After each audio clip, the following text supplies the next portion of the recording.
Vamos a Mateo 13, vamos a leer del versículo 31 al 35. ¿Lo tienen? Bien, dice así. Otra parábola les refirió diciendo, el reino de los cielos es semejante al grano de mostaza que un hombre tomó y sembró en su campo, el cual a la verdad es la más pequeña de todas las semillas, pero cuando ha crecido es es la mayor de las hortalizas y se hace árbol, de tal manera que vienen las aves del cielo y hacen nido en sus ramas. Otra parábola les dijo, el reino de los cielos es semejante a la levadura que tomó una mujer y escondió en 3 medidas de harina hasta que todo fue leudado. Todo esto habló Jesús por parábolas a la gente y sin parábola no les hablaba para que se cumpliese lo dicho por el profeta cuando dijo, abriré en parábolas mi boca, declararé cosas escondidas desde la fundación del mundo. Amén. Eh, bueno, la semana pasada estuvimos viendo, y vamos a repasar un poquito ahora, el tema de la parábola del trigo y de la cizaña, ¿no? Para que quede claro, repaso rápidamente cómo fue. Eh, la parábola del trigo y la cizaña, en la cual se nos habla de que vino el sembrador y sembró buena semilla, pero vino el enemigo y sembró cizaña, que es una planta que se parece mucho, y le dice, cuando se dan cuenta los siervos del Señor, le dicen que alguien sembró, se dan cuenta que alguien sembró una mala semilla dentro de la semilla de trigo. Y le dicen, ¿quieres que la quitemos? Y el Señor le dice, no, no la quites, déjala, que los sembradores la van a quitar cuando sea el tiempo de la cosecha, ¿no? Eh, Obviamente esto hablaba de a lo que se refería la parábola del trigo y la cizaña era a cómo se manifiesta el reino el reino de Dios en la tierra, por medio de personas que son el trigo, que son los hijos de Dios, y la cizaña, que se refiere obviamente a los que no son hijos de Dios. Habíamos aclarado esto porque hay una serie de enseñanzas erróneas, que seguramente muchos hemos escuchado, yo he escuchado, en las cuales se dice que el trigo son los cristianos buenos y las cizañas son los cristianos que están medio endebles.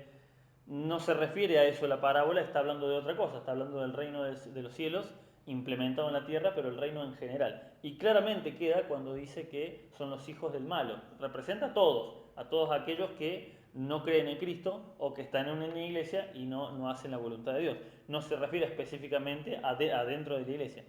Y otra cosa a la cual no se refiere la parábola de trigo y la cizaña es al chisme, que también muchas veces se usa la palabra cizaña para decir se está metiendo chisme dentro de la iglesia. No está hablando de eso, lo podemos usar como un ejemplo el tema de la cizaña, pero ese pasaje no está hablando de eso. Está haciendo una referencia a cómo es el reino de los cielos, el reino de Dios, en la tierra. ¿Sí? Esa era, es la primera, obviamente, la primera parábola de un conjunto de 3 parábolas. En realidad hay 3 parábolas del reino, que son las dos siguientes son las que acabamos de leer. La primera es la del trigo y la cizaña, y la segunda es la de la semilla de mostaza, y la tercera la de la levadura. Estas tres son parte de una misma enseñanza. Nosotros acá lo tenemos todo separado por títulos, ¿sí? Pero si vemos, o veamos los títulos que fueron puestos obviamente después del cerrado del canon, a partir del versículo 24, empieza la parábola de la cizaña, sigue en el 31 la parábola de la mostaza, sigue hablando del reino de Dios, y la parábola de la lavadora, que está en el 30, en el 33, sigue hablando de el reino de Dios. O sea, son todas parábolas de cómo se implementa el reino de Dios en la tierra. La primera que vimos, que era la de la cizaña y el trigo, es la más extensa, obviamente, y tiene muchos más detalles, y por eso necesitaba una explicación más profunda. Por eso leímos primero la parábola y después más adelante viene la explicación que le pidieron los discípulos en privado a Jesús porque no entendieron la parábola del trigo y la cizaña. Y obviamente al explicarles esa parábola, por lógica se entiende que al no preguntarle la otra, también entendieron por deducción las otras que son bastante más simples. Pero esta, la primera, era muy larga y tenía muchos detalles, así que ellos necesitaban esta explicación. Gracias a esta explicación que el Señor Jesús le da, ellos pueden entender la parábola de la mostaza y la levadura por sí mismos, sin ningún problema. Lo que nos habla claramente de que hay cosas que vamos a leer en la Biblia muchas veces y no las vamos a entender, pero cuando seguimos leyendo la palabra de Dios, en otro lugar muchas veces terminamos encontrando la respuesta a eso que no entendemos. Sobre todo, por lo general lo que se les recomienda a los nuevos cristianos es que empiecen leyendo el Nuevo Testamento, porque es donde está el plan de salvación, donde está Jesucristo, pero hay muchas cosas que la gente, todos hemos leído, y no entendemos a qué se refiere, ¿sí? Y luego cuando vamos al Antiguo Testamento nos encontramos que, mira, se refería a esta historia en particular. Un tema que a mí me abrió mucho la cabeza al estudio de la palabra de Dios fue el tema de cuando Jesús dice, eh, habla de la abominación desoladora. ¿Y qué es la abominación desoladora? No tengo ni idea. Entonces agarré y me puse a buscar prédicas, enseñanzas, y eso me llevó a un montón de cosas que pasaron en el Antiguo Testamento, que son profecías de futuro. Precisamente uno lo lee así aislado y uno no entiende a qué se refiere. Esto es lo que le pasó a los discípulos, no entendieron la parábola del trigo y la cizaña, pero como ellos consultaron con Jesús, Él les explicó la parábola y pudieron entender estas otras sin ningún problema. Bien, aunque las tres, esta, la del trigo y la cizaña, la de la mostaza, la semilla de mostaza y la de la levadura, aunque las tres hablan del reino de Dios, no son iguales, obviamente. Porque la primera habla de la diferencia entre los hijos de Dios y los hijos del mundo, ¿sí? Pero estas dos que leímos hablan del crecimiento, ¿sí?, del reino de Dios y del estado inicial y del estado final del reino de Dios. A pesar de que hablan de lo mismo, no son iguales. Vamos a leer versículo 31, lo leamos de nuevo. Dice, otra parábola les refirió diciendo, el reino de los cielos, prestemos atención a lo que dice, el reino de los cielos es semejante al grano de mostaza. Habla de que el reino de Dios se parece a esa semillita que un hombre tomó y sembró en el campo. Bien, una de las más grandes diferencias que hay con la parábola del trigo y la cizaña es la escasez de personajes. ¿Cuál es el personaje principal de esta parábola? La semilla de mostaza. Ni siquiera el sembrador. Porque dice, el reino de los cielos es semejante al grano de mostaza. O sea, el personaje principal acá es el grano de mostaza, no el sembrador. Por ejemplo, la parábola anterior tenía de personajes al trigo, que representaba a los hijos de Dios, la cizaña a los hijos del mundo, el sembrador o el dueño de los terrenos, que sería Dios Padre, los segadores, que eran los ángeles, ¿sí?, y los siervos, que somos nosotros. Tenía muchos personajes. Esta no, esta es cortito y tiene solamente un personaje principal, ¿sí? Toda la trama se trata de este personaje. ¿De cuál? La semilla de mostaza. Esto es porque la enseñanza esta es obviamente mucho más simple, pero también mucho más directa que la anterior. No necesita explayarse demasiado, por ejemplo, en quién es el sembrador, porque bueno, en la anterior ya explicó que el sembrador es Dios, y aparte que para esta enseñanza no es importante. Principalmente la idea es que no nos enfoquemos en detalles innecesarios, ¿sí? Si ya explicó antes que el sembrador es Dios, no hace falta que aclare nuevamente que el sembrador es Dios. Entonces esto nos habla de algo muy interesante, de que si cuando una parábola o cuando una enseñanza de la palabra de Dios tiene muchos detalles, ¿qué significa eso? Que hay que prestar especial atención a cada detalle. Fíjense la parábola del trigo y la cizaña, todos los detalles que tenía. Tenía el detalle del trigo y significaba algo. La cizaña significaba otra cosa. El sembrador significaba otra cosa. Cada cosa tenía un detalle. Acá no hay mucho detalle, entonces no tenemos que ponernos a sobrepensar qué serían, quién es el sembrador, qué es esto, qué es otro. No, la enseñanza es simple. Dice, el reino de los cielos es semejante a un grano de mostaza. Ese es el centro en lo que nos tenemos que enfocar. Si hay en una historia de la Biblia hay muchos detalles, tenemos que prestar especial atención. Si no hay muchos detalles, como dice el dicho, no le busquemos el pelo al huevo porque no existe, si no está. No hay, cuando uno compra, nunca me pasó al menos en la vida que comprara un huevo y tuviera pelos. No tiene, no existe. Entonces no le busquemos la vuelta al vicio, o la quinta pata al gato, como se dice.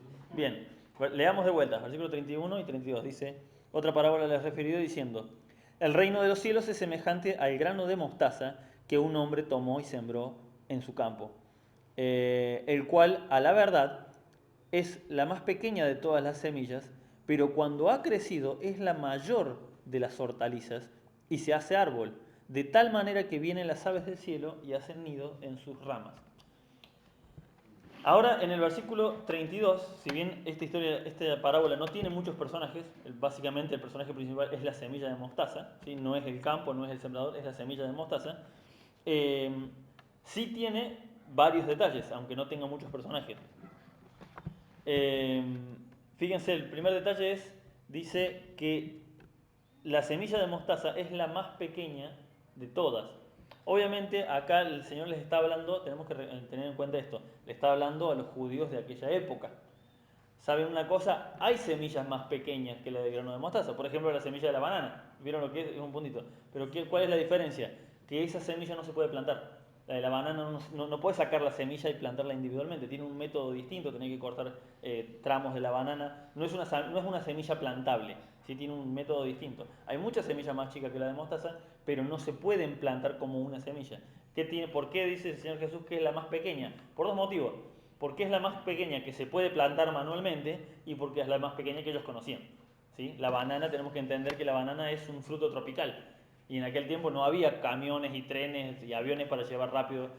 Lo más probable, yo estuve buscando hoy, me puse a buscar en internet si la Biblia mencionaba en algún lado bananas o plátanos. No menciona en ningún lado. ¿Por qué? Porque no lo conocían. Lo más probable es que la mayoría de ellos no conocieran las bananas porque es un fruto tropical y ellos no están en una zona tropical. Bien, entonces, fíjense lo interesante de que Jesús menciona esto porque es lo que ellos conocían. No hace falta que el Señor se ponga a explicarle, bueno, existen otras semillas más pequeñas. No, no hace falta, para que iba a ahondar en detalles innecesarios. Bien, ¿a qué se refiere esto? Que es la más pequeña, pero termina siendo la más grande de las hortalizas. Se refiere a que cómo empezó el reino de Dios en la tierra. ¿Cuántas personas iniciaron el reino de Dios en la tierra? Una sola. Exactamente, muy bien, hermana. Una sola. ¿Quién? Jesucristo. Luego, ¿a cuántas pasó? A 12. Exactamente, a los 12 apóstoles, que los afirmó bien. Y en Pentecostés, ¿cuántos estaban reunidos? 120. O sea, multiplicado por 10. Y en Pentecostés estaban 120 reunidos y predicaron y se convirtieron ¿cuántos? 3.000. O sea, y luego en otra parte, creo que más adelante, se convirtieron 5.000. O sea, iba creciendo, ¿cómo? Exponencialmente. Iba creciendo de una forma brutal. Empezó como un grano de mostaza, el reino, simplemente con uno predicando. ¿Sí? Recordemos que la gente lo veía como un tipo predicando. Nosotros entendemos que es el Dios verdadero hecho hombre. Pero ellos, los judíos, la mayoría, no creyeron. Era un tipo que predicaba, un tipo que alborotaba a la gente, nada más. Esa era la mentalidad de ellos. Empezó por un granito de mostaza y terminó creciendo, dice, hasta ser la mayor de las hortalizas. Y esto es muy interesante también. Otro detalle. Dice que el grano de mostaza es la semilla más pequeña, ¿sí? Estuve viendo una foto, es así. Es una cosita de este tamañito. La agarras con los dedos, capaz que se te cae. Es muy chiquitita. Eh, pero dice que termina siendo la más grande de las hortalizas hasta el punto que se convierte en un árbol. Fíjense qué interesante esto, porque si el Señor hubiese dicho o hubiese comparado con alguno de estos árboles que crecen inmensamente, como estos árboles del Amazonas que crecen metros, no sé, 50, 60, 100 metros alcanzan, ¿cuál sería el problema? Que estaría diciendo, el reino de Dios va a crecer más que todas las otras religiones de la tierra. Y eso sería una mentira. Pero sin embargo dice, siendo algo tan pequeño va a crecer como las hortalizas, que se termina convirtiendo en un árbol. El árbol de la mostaza, el árbol de la semilla de mostaza, termina siendo como alto más o menos como los paraísos más chicos que tenemos por acá. Pero para las hortalizas es descomunal. ¿Por qué? Porque las hortalizas, si vos pensás, la lechuga, el repollo, bueno, ni hablar de la zanahoria, que está toda abajo y sale una plantita apenas para arriba, la selga, son todas plantas que si lo pensás, las puedes arrancar con la mano. Las hortalizas las puedes sacar con la mano. Que se convierta en un árbol duro con ramas es un crecimiento bestial. Comparado con las otras hortalizas, es la más grande de todas. ¿Qué nos da a entender esto? La religión cristiana, me refiero a los que verdaderamente creen en Cristo, no somos ni remotamente mayoría en este mundo. ¿Sí? El Señor no estaba engañando. Va a ser, dice el reino de Dios creció en la tierra muy grande, pero no es la religión más grande. Si es por números, el hinduismo tiene, pero nos saca 20 cabezas. El islamismo también, ni hablar, son miles de millones de personas en esas religiones. No miles, cientos de millones de personas en esas religiones. Ni hablar del catolicismo, que es dentro de todas, de las más grandes, pero hay otras mucho más grandes todavía que el catolicismo. La Iglesia Cristiana Evangélica no llega a nivel mundial, creo que no llega al 10% de la población mundial. Creo que estoy hablando de un número muy bruto si digo el 10% de la población mundial. Y esto también se conlleva paralelo con lo que el mismo Señor dice, que Él viene a buscar, dice, a una manada pequeña. Jamás dijo el reino de los cielos va a crecer hasta vamos a conquistar el mundo para Cristo. No, no es cierto. Dice, muchos son los escogidos, muchos son los llamados y pocos los escogidos. O sea que ya con eso nos estaba diciendo que dentro de las hortalizas podemos entender a todas las religiones que se basan en la Biblia o se basan en Cristo. La religión cristiana termina siendo la más grande de todas las hortalizas. La más grande de todas las creencias de los que creen en Cristo es la más grande, porque también tenemos que entender que supuestamente los testigos de Jehová creen en Cristo, pero no van bien por la Biblia. Los mormones también supuestamente creen en Cristo, pero bien, entonces todas las religiones que se basan en la Biblia y que de alguna forma u otra creen en Cristo, el reino de Dios, entendamos, no la Iglesia Cristiana Evangélica, sino todos los que creen en Cristo verdaderamente, sean bautistas, sean pentecostales, termina siendo como la planta de mostaza, un árbol grandísimo, pero ni remotamente la religión más grande del mundo. Bien, y hay otro detalle al final que es muy interesante, que dice que crece de tal manera que las aves del cielo hacen nido en sus ramas. Y acá es donde tenemos que tener un especial cuidado. ¿Por qué? Porque solamente da ese detalle, pero no lo da, como les decía, el personaje principal de esta parábola, ¿quién es? La semilla de mostaza. ¿Sí? Que el reino de Dios es como, en realidad el personaje principal es el reino de Dios, pero lo ejemplifica con una semilla de mostaza. Dice, versículo 32, pero cuando ha crecido es la mayor de las hortalizas y se hace árbol, de tal manera que vienen las aves del cielo y hacen nido en sus ramas. Hay un peligro en sobrepensar y esto no lo digo yo, lo advierten muchos eruditos, muchos teólogos, que hay que tener mucho cuidado con sobrepensar los detalles que no están explicados. Por ejemplo, en la parábola del trigo y la cizaña, cada personaje estaba explicado, pero acá no explica ni se entiende bien a qué se refiere con las aves del cielo. Entonces, algunos han dicho, por ejemplo, hay algunos que dicen que las aves del cielo, que en realidad la planta ¿cómo se llama? El árbol de la semilla de mostaza, es el pueblo de Israel y que los árboles, los pájaros del cielo somos los gentiles que llegamos bajo Israel. Fíjense, de ahí sacaron ellos esa deducción. Otros dicen que, fíjense, que los árboles, perdón, los aves del cielo son los falsos cristianos que vienen a tratar de destruir. O sea, fíjense, o sea, si te pones a sobrepensar, puedes terminar pensando cualquier soncera. Entonces, como decía recién, si no está explicado o no hay un detalle o es algo que pasa de largo, no hace falta que sobrepensemos porque podemos terminar cayendo en una doctrina rara. No hay nada. Exactamente, no hace falta sobrepensar quiénes son las aves, pero simplemente podemos entender en base a lo que dice. Pero cuando ha crecido es la mayor de las hortalizas y se hace árbol. Recordemos, las hortalizas son básicamente ramitas, plantitas muy débiles que las puede arrancar con la mano, pero la de mostaza se termina haciendo un árbol, dice, de tal manera, se hace tan grande que pueden venir los pájaros y hacer un nido. ¿Por qué lo dice? Porque arriba de una planta de lechuga no la podrían hacer el nido. ¿De qué está hablando? De la fortaleza, de la fortaleza que tiene ese reino que puede sustentar a cualquiera que venga a su cobijo. ¿Sí? Cualquier ave del cielo puede venir a hacer su casa, su morada en ese árbol. Bueno, cualquier persona del mundo puede venir al reino de Dios a hacer su morada en Cristo. No hay que sobrepensar más que eso, solamente habla de la fortaleza que tiene el reino de Dios para poder soportar a todo aquel que quiera venir a sus pies. ¿Sí? ¿Se entendió esa parábola? Bien. Versículo 33. Otra parábola les dijo, el reino de los cielos es semejante a la levadura que tomó una mujer y escondió en 3 medidas de harinas hasta que todo fue leudado. Esta todavía es más corta, ¿sí? Y también tiene solamente un personaje principal que es la levadura. Este sería el mismo ejemplo que el anterior, porque habla del crecimiento del reino de Dios en la tierra, pero contado de otra forma y con otros detalles. ¿Sí? ¿Por qué usa el caso de la harina? Perdón, de la levadura.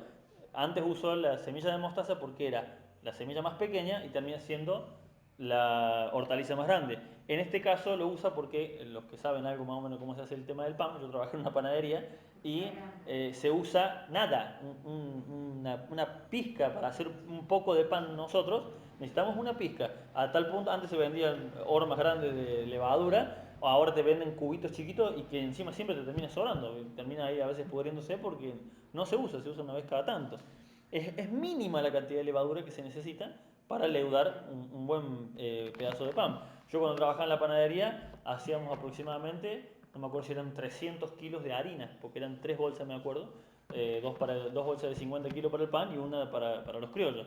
Y la levadura que se usaba para esas, estamos hablando de 150 kilos de harina, 200 kilos de harina, un puñado, así, una cosa brutal, era muy poco, era un puñadito así que agarraba el panadero y eso leudaba toda la masa y lo poníamos arriba de una mesa grande y terminaba siendo de unas cosas aplastadas así, terminaba siendo una masa grande y encima después se ponía en el horno, no en el horno, perdón, en unos bastidores, no bastidores, perdón, ¿cómo se dice? En unas bandejas para que se tapaban y ahí crecía más todavía.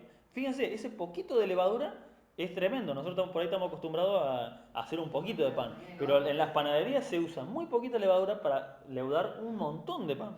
Bien, por eso usa este ejemplo el Señor, porque la levadura hace que la masa crezca realmente mucho. Y acá, por ejemplo, tenemos el detalle de lo que decía recién. No hay que sobrepensar detalles si no está aclarado como un personaje importante. Porque dice, el reino del cielo es semejante a la levadura, o sea, ¿quién es el personaje principal? La levadura que tomó una mujer. Si nos ponemos a sobrepensar, decir, ¿quién es la mujer? ¿La iglesia? ¿La Virgen María? No es necesario sobrepensar. ¿Por qué? ¿Por qué dice la mujer? Y porque obviamente la que cocinaba era la mujer y el que plantaba árboles era el hombre, nada más. No es que eran machistas ni machirulos, simplemente era la cultura que había. La mujer cocinaba, el hombre plantaba y trabajaba afuera. Entonces no hay que sobreponernos a sobrepensar. ¿A qué se refiere con la mujer? Nada más, es simplemente un detalle para que entendamos lo que está explicando. Pero lo interesante de esta parábola es que esta sí habla de un todo afectado por la levadura. Como decíamos recién, la hortaliza no es el árbol más grande del mundo, como el cristianismo no es la religión más numerosa del mundo. ¿Sí? Simplemente es una religión numerosa y fuerte. Religión me refiero a nivel de forma mundana de hablar, ¿no? Pero en realidad está hablando del reino de Dios, pero no es la religión más numerosa del mundo. Pero acá está hablando de que la levadura del reino de Dios como algo que afecta absolutamente a toda la masa. Ese poquito de levadura leuda toda la masa. En otra parte dice el Señor Jesús, un poquito de levadura leuda toda la masa, le afecta absolutamente a toda la masa. ¿Y a qué se refiere con esto? ¿Por qué dice, en este caso sí habla de que leuda absolutamente a toda la masa? Y si hablamos de toda la masa, está hablando de todas las personas, realmente, a todas las personas del mundo. Porque el cristianismo, no el cristianismo como religión, sino el reino de Dios en la tierra traído por Jesucristo, cambió la historia de la humanidad. Por eso estamos en el año 2022 después de Cristo. ¿Sí? Porque verdaderamente la historia de Cristo traumatizó la historia. ¿De qué forma? Primero lo que vivieron en Israel, lo que se vivió con la crucifixión fue algo que quedó hasta en libros de historias y un montón de historiadores hablaron de eso. Por eso hoy en día no saben qué hacer, quieren buscar la forma de decir que no, que Jesús no existió, que fue ficción, pero hay tantos datos históricos que muestran que sí existió que no les queda otra más que aceptarlo. Entonces por eso dicen, no, bueno, solamente fue un buen hombre, fue un sabio, nada más, porque no pueden negar que existió, porque trastornó la historia. ¿Y bueno, ahí empezó el reino de Dios con Jesucristo, pero como les dije recién, luego pasó a 12, a los discípulos, luego a 120, los de Pentecostés, luego a 3000. ¿Cómo trastornó la historia, la sociedad? Resulta que los primeros cristianos, algo que hoy en día para nosotros es normal, es ver a una persona tirada en la calle y sentir compasión. Eso es algo que lo transformó el reino de Dios en la tierra, porque la gente no sentía compasión por la gente tirada en la calle. Como hablábamos hoy con el tema de la hermana que explicaba que se lastimó la columna. En otro, gloria a Dios que vivís en este tiempo donde te pueden hacer una operación, acomodarte, o si terminas mal, por lo menos terminar en una silla de ruedas. En aquel tiempo quedabas postrado de por vida y nadie te ayudaba, y si no tenías parientes que te amen y te ayuden, te tiraban en la calle y te las tenías que arreglar arrastrándote para conseguir comida y mendigando comida. Esa era la vida que había. Y a la gente, ¿saben qué? le molestaba, le fastidiaba tener que lidiar con gente pobre en la calle pidiendo comida. Nosotros estamos acostumbrados a la compasión que sentimos. Y esa compasión la trastornaron, ¿saben quiénes? Los primeros cristianos. Cuenta la historia de la iglesia cristiana que algo que, con un método de evangelización que usaron los primeros cristianos, fue precisamente ayudar a la gente de la calle. Eso no se había visto. Que un grupo de personas te levante de la calle, te limpie las heridas, que te podrías haber muerto de una putrefacción en la pierna por una simple herida, este grupo de personas de golpe aparecía, les limpiaba la herida, les lavaba, les daba de comer, les regalaban ropa y les predicaban el Evangelio. ¿Saben el trastorno en la sociedad que fue eso? ¿Por qué se creen que crecía tanto el cristianismo a pesar de que los mataban?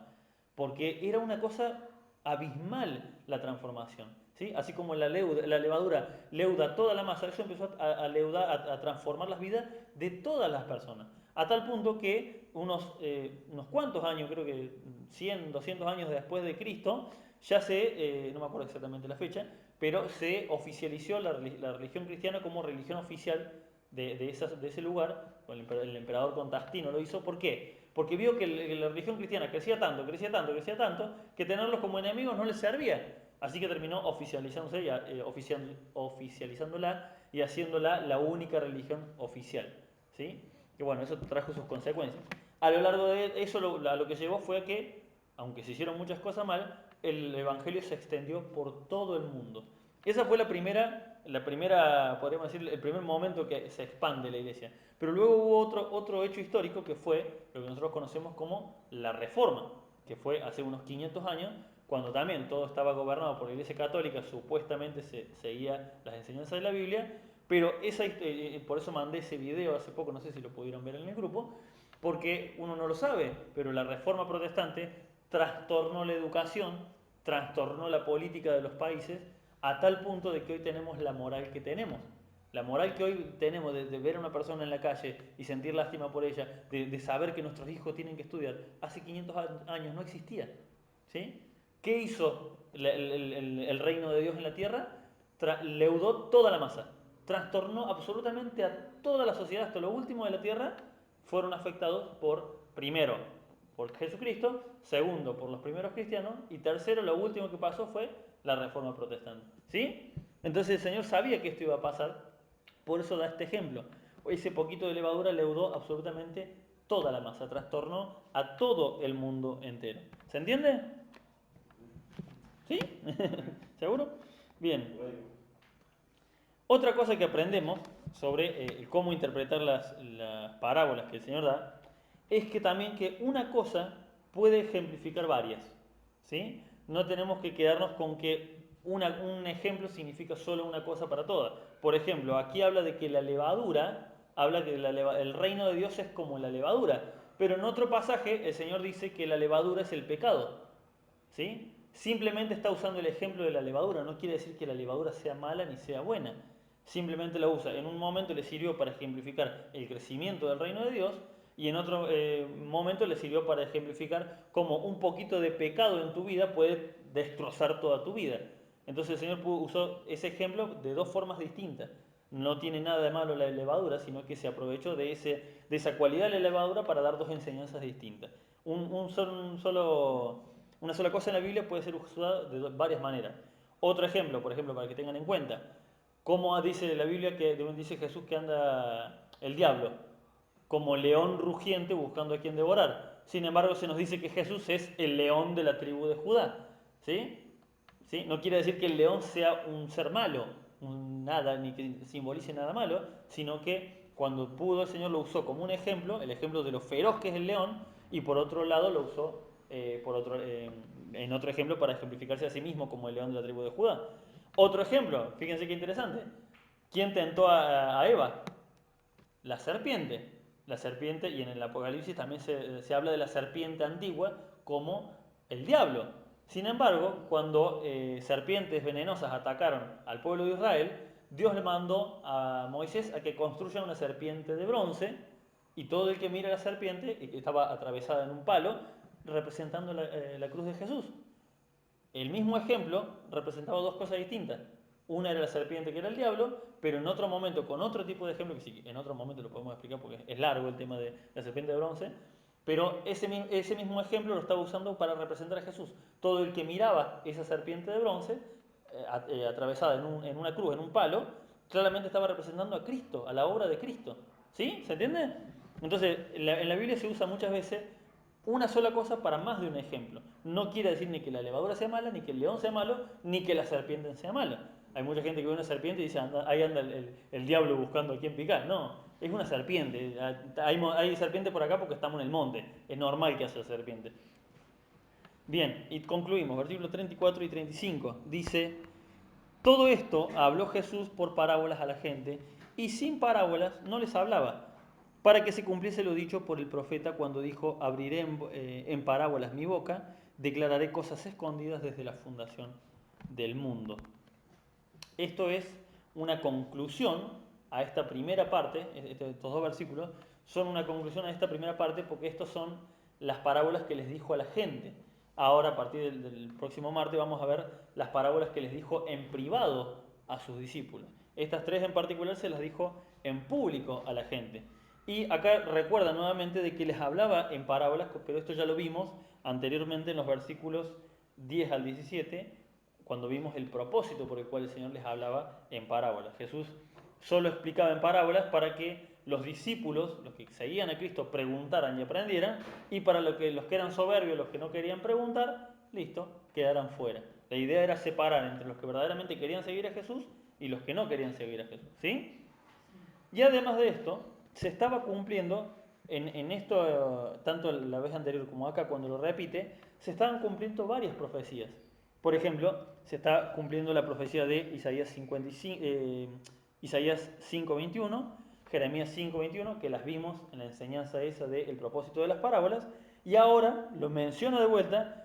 Se ve que el escritor se dio cuenta de que le quedó también pendiente Salmo 78:2, cuando dice, abriré mi boca en proverbios, hablaré cosas escondidas desde tiempos antiguos. ¿Sí? Eran varias profecías que se estaban cumpliendo mientras el Señor hablaba en parábolas y la gente, algunos entendían y otros no entendían. ¿Amén?